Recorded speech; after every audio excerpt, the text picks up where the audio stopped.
আসসালামু আলাইকুম আরহামাতুল্লাহি ওবারাকাতু। আপনারা দেখছেন মফিদি মিডিয়া, সাথে আছি আমি মনসুরুল হক মফিদি। আজ আমরা সরাসরি পবিত্র কোরআন হাদিস রিসার্চ করে গবেষণা করে সুন্দর একটি আমল, সুন্দর একটি তদবির শিখে নিব। সেটি হচ্ছে, এই আমলটি যদি আপনি আল্লাহ পাক রব্বুল আলামিনের প্রতি পূর্ণ বিশ্বাস এবং আস্থা রেখে এই আমলটি যদি আপনি করতে পারেন, আল্লাহ পাক রব্বুল আলামিন যে কোনো ধরনের কঠিন রোগ থেকে আল্লাহ পাক রব্বুল আলামিন সুস্থতা দান করবে।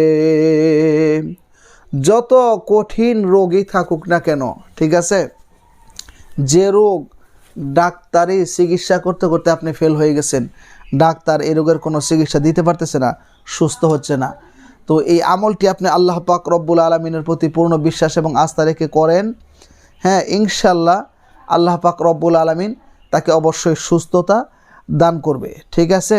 তো ইনশাল্লাহ, এবং এটিও আসছে যে এই রোগের কারণে তার মৃত্যু যদি অনিবার্য থেকেই থাকে, তার হায়াত যদি নাই থাকে, তো আল্লাহ তাআলা তাকে আসানির সাথে মৃত্যু দান করবেন, এবং তার হায়াত যদি বাকি থাকে, এই রোগের কারণে আল্লাহ তাআলা তাকে কষ্ট দিবে না। ইনশাল্লাহ আল্লাহ তাআলা তাকে অবশ্যই সুস্থতা দান করবে, শিফা দান করবে, ঠিক আছে। কারণ মনে রাখবেন, অসুস্থতা দেওয়ার মালিক হচ্ছে একমাত্র আল্লাহ পাক রব্বুল আলামিন, এবং সে অসুস্থতা থেকে সুস্থ করার মালিক হচ্ছে একমাত্র আল্লাহ পাক রব্বুল আলামিন।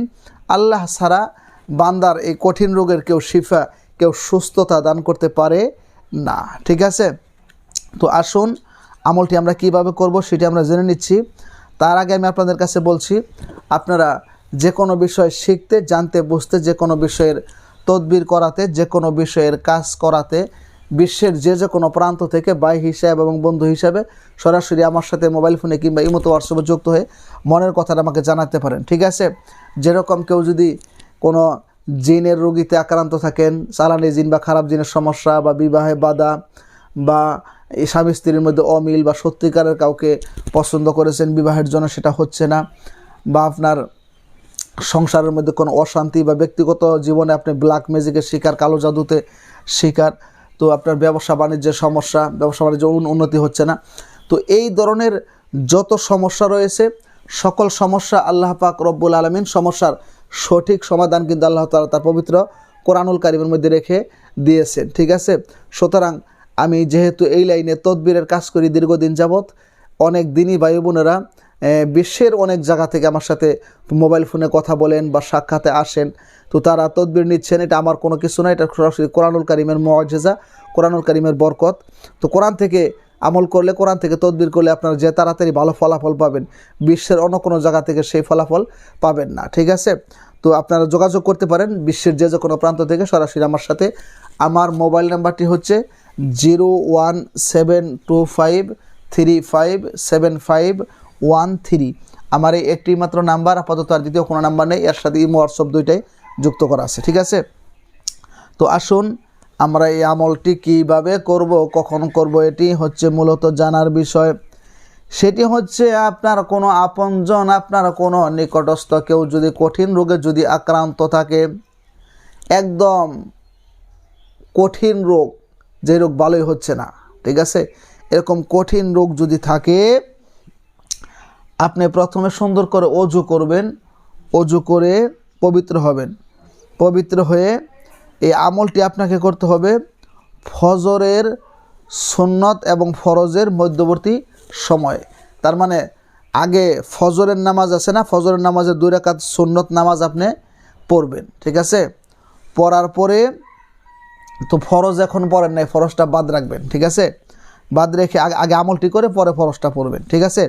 তো আপনি ফজরের নামাজের 2 রাকাত সুন্নত পড়ে আপনি যে কঠিন রোগী যিনি, সেই রোগীর আপনি এই মাথার কাছে আপনি দাঁড়াবেন, সেই রোগীর মাথার কাছে আপনি দাঁড়াবেন। দাঁড়াইয়া প্রথমে 3 বার দরুদ শরীফ পাঠ করবেন, ঠিক আছে, যে কোনো সহি তরিকার দরুদ। এটা আপনার দরুদে ইব্রাহিম আমরা যেটা পাঠ করি, আল্লাহুম্মা সাল্লি আলা মুহাম্মাদ ওয়া আলা আলি মুহাম্মাদ, كما صليت على إبراهيم وعلى آل إبراهيم إنك حميد مجيد اللهم بارك على محمد وعلى آل محمد كما باركت على إبراهيم وعلى آل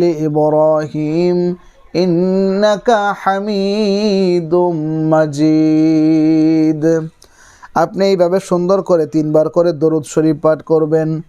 3 বার দরুদ শরীফ পাঠ করার পর আপনি 121 বার করে এতটুকুন পাঠ করবেন, ইয়া আল্লাহু ইয়া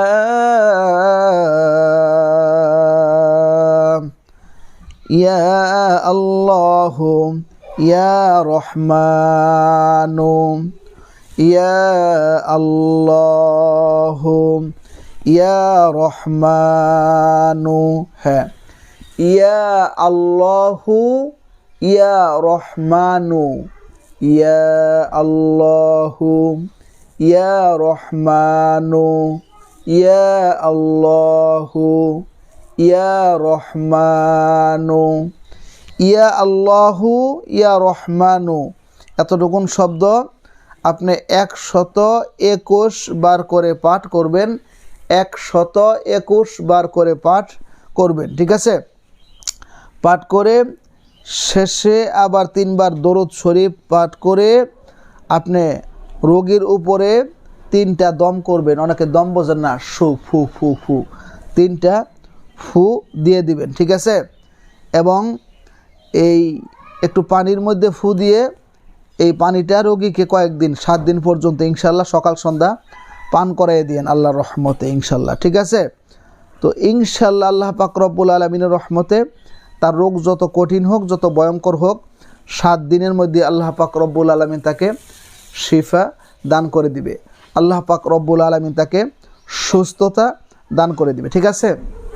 এই আমলটি আপনারা আপনাদের ফ্যামিলির বা আশেপাশের যে কারোর যদি কঠিন রোগ হয় আপনারা আমল করাই দিতে পারবেন ইনশাল্লাহ। আমার পক্ষ থেকে অনুমতি রইল। যারা আমলটি করবেন তারা অবশ্যই কমেন্টস বক্সে আমিন লিখে যাবেন এবং ভিডিওটিতে একটি লাইক দিয়ে দিবেন, এবং সেই সাথে আপনারা ভিডিওটি একটু শেয়ার করে দিয়েন যাতে আপনার আরেক দিনই ভাই বোনেরা ভিডিওটি দেখে তারাও যাতে আরেক রোগীর জন্য আমল করে সুস্থতা লাভ করতে পারে। তো এই আমলগুলো আপনারা সবসময় করবেন। এগুলা কোরআন হাদিস রিসার্চ করা, গবেষণা করা একদম খুবই কার্যকারী আমল। এই আমলগুলো করতে দেরি হবে, আপনার ভালো ফলাফল পাইতে দেরি হবে না ইনশাআল্লাহ, ঠিক আছে? আর আমলগুলো করলে আপনি অনেক সওয়াবের অধিকারীও হবেন ইনশাআল্লাহ। তো আমলগুলো আপনারা করবেন। তো আশা করি বুঝতে পারছেন। না বুঝলে অবশ্যই মোবাইল নাম্বার দেওয়া আছে মফিদি মিডিয়ার প্রত্যেকটা ভিডিওতেই। যে কোনো সমস্যার কারণে যে কোনো কাজ করানোর জন্য ইনশাআল্লাহ যোগাযোগ করবেন ভাই হিসাবে এবং বন্ধু হিসাবে।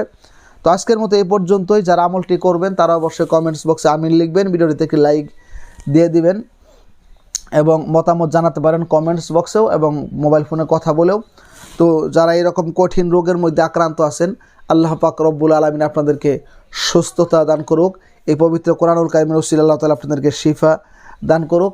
তো আমার জন্য দোয়া করবেন, আমি যাতে কোরআন হাদিস রিসার্চ করে গবেষণা করে মানুষের উপকার হয়, কল্যাণ হয়, ফায়দা হয়, এরকম ভালো কিছু দোয়া আমল তদবির প্রতিনিয়ত আপনাদের মাঝে আমি যাতে নিয়ে আসতে পারি এবং সেগুলোর উপর যাতে আপনারা আমল করে ভালো ফলাফল পেতে পারেন, সেই প্রত্যাশায় আজকের মতো এখানে বিদায় নিচ্ছি।